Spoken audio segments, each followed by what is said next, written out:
That morning in court, no one imagined the thing that would decide their fate was not the emperor's command, but a deer.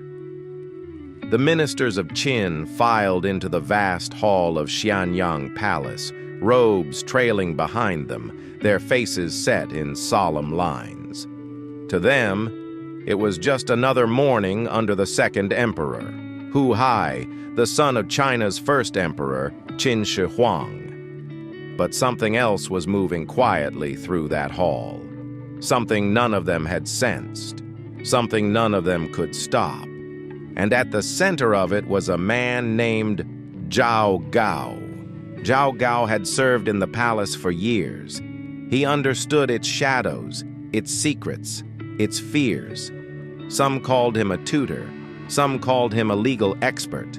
Some whispered he had once been a eunuch. But by this moment, none of that mattered. What mattered was this. Zhao Gao was now the most dangerous man in Qin. After Qin Shi Huang's death, he had manipulated the imperial succession, helped place Hu Hai on the throne, and eliminated anyone who stood in his way. Now, as chancellor, with guards who obeyed him and ministers who feared him, he prepared his next move. He wanted absolute control. But before he made that move, he needed one final test, a test of obedience, a test of fear, a test that would show him who dared to tell the truth and who would kneel to him without question. The emperor sat on the throne that morning, young, unsure, relying heavily on Zhao Gao's guidance.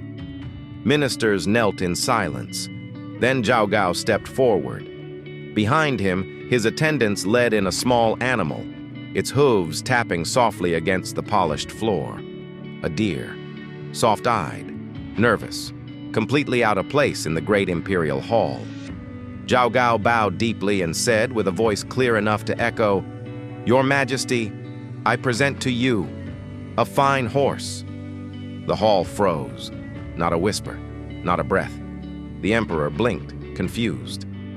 "A horse?" Hu Hai said slowly. "Chancellor Zhao, you must be mistaken. This is clearly a deer." Zhao Gao did not look at the emperor. His eyes slid across the rows of officials instead. "Tell me," he said quietly, "what do you all see?" And this was the moment everything changed. Some officials lowered their heads, afraid to speak. Some swallowed hard, their hands trembling inside their sleeves. And some, seeking safety or favor, or simply too frightened to resist, said loudly, "It's a horse." Yes, a fine horse. The chancellor speaks true.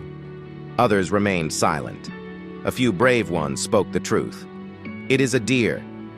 But each voice that dared say deer sounded small, isolated, as if swallowed by the air of the hall. Zhao Gao listened to them all. He did not argue. He did not raise his voice. He simply nodded and made note of every man who chose honesty over fear. Days later, those who said deer vanished. Some were demoted, some were imprisoned, some were executed without announcement. Everyone understood the message. If Zhao Gao says a deer is a horse, then it is a horse. Truth no longer mattered. Reason no longer mattered. Only power, raw, absolute, unquestioned, remained. From that day on, whispers spread through the court like smoke. Beware. The chancellor can turn right into wrong with a single sentence. And the emperor? Hu Hai watched it all happen. He was the son of the first emperor, ruler of the strongest empire the world had yet seen. But in that moment, he realized something chilling. He held the throne, yet Zhao Gao held the court. The deer had shown him that. With one test, Zhao Gao had mapped the entire political landscape. Who feared him, who supported him, and who must be eliminated next. It was no longer simply a court. It was a stage, and Zhao Gao was both director and actor. Soon, ministers stopped presenting honest reports. Warnings about rebellion were buried. Corruption went unchallenged. No one dared correct him. No one dared oppose him, because they all remembered the deer. In the months that followed, the Qin Empire, once fierce, disciplined, unstoppable, began to decay from within. Armies lost morale. Peasants rose in revolt. The empire that unified China crumbled with astonishing speed. And yet the story people remembered most was not a battle, not a policy, not a reform, but a deer.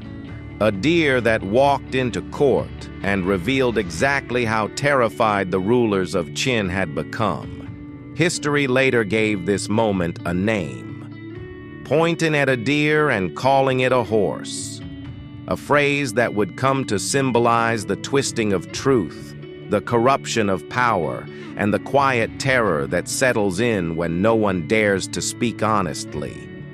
Because for one brief morning, in the grand hall of Xianyang, the fate of an empire was tested by a simple question. What do you see? Not one minister there ever forgot the price of the answer.